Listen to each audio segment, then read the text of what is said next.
buen día, bienvenidos a su página Cámara Maya.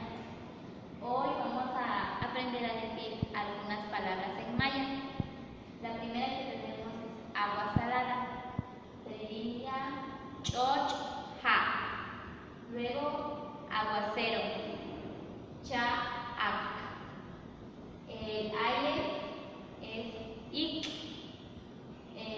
Anoche, o sea, ayer en la noche, akapnil, o se podría decir oñac. Árbol diríamos che. Arcoíris es chel. Luego tenemos cielo, kaam.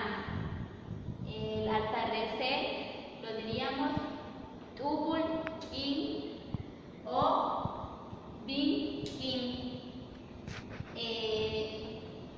El amanecer, tutal u sastal. Cuando hay mucho calor decimos o sol. El campo, cash, o lo podemos decir col.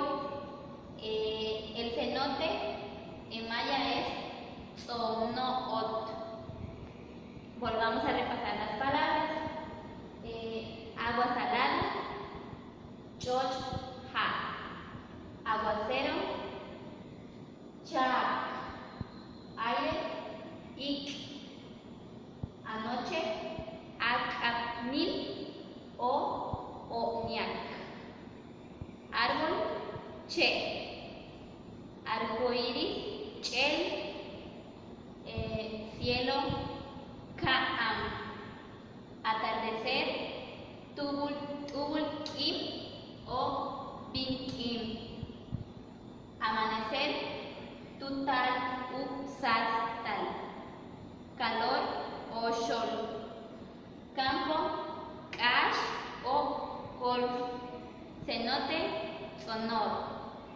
Esto sería todo por hoy. Nos vemos en la próxima clase. No se les olvide seguirnos en Facebook, Twitter y suscribirse a nuestra página de YouTube. Maloquín,